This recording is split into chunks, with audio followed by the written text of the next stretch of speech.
Hello everyone and welcome to this tutorial. In this tutorial I will be telling you how to enable navigational attribute on aggregation level in BW4HANA. If you are working on planning in SAP BW, then it's important to know how to enable the navigational attribute. I will be first telling you the background for that, and then I will be showing you some steps how can you do this setting for aggregation level. Let me tell you the background for that. You can build navigational attribute both on ADSO and composite provider. And if you are building an aggregation level on ADSO, it is not possible to set the navigation attribute because ADSO does not support the navigation attribute. And so what you have to do, you have to create a composite provider on top of the ADSO, meaning that ADSO will become the part. Then you can enable the navigation attribute on the aggregation level.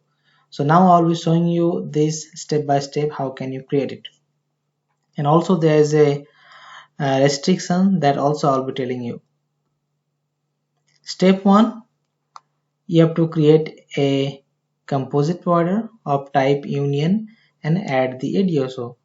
Like here you can see in the screen that this ADSO is added into this composite provider.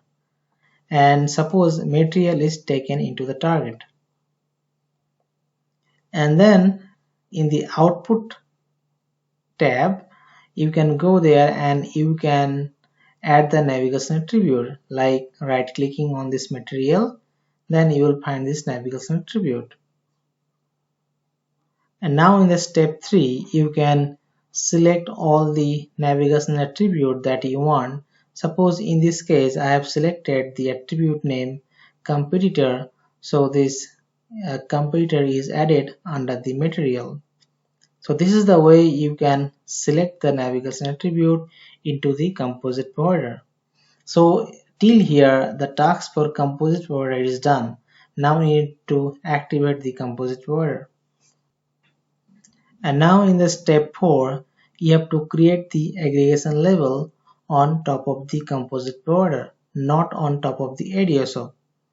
So the main thing that you have to remember that you have to add both the characteristic, the main characteristics and its navigation attribute. The main characteristic needs to be added alongside the navigation attribute. Suppose in my case, here you have a material is the main characteristic and competitor is the navigation attribute. So both these characteristics has to be added into the aggregation level, then only your navigation attribute will work. So that's the main criteria or that needs to be mentioned as well. So once that part is done, so it's now ready, your aggregation level can have the navigation attribute. So in the last step I have tried to show two scenarios the way the aggregation level can be created. That you can create aggregation level by this way, like ADSO, on top of that aggregation level, then ACPR and then query. But this approach does not allow this navigation attribute. If you have a requirement where you have to enable some navigation attribute, then you should follow this below approach for ADSO, then ACPR, then aggregation level and query. But if you have certain scenario where you do not need any navigation attribute to be added, so in that case you can follow the first approach.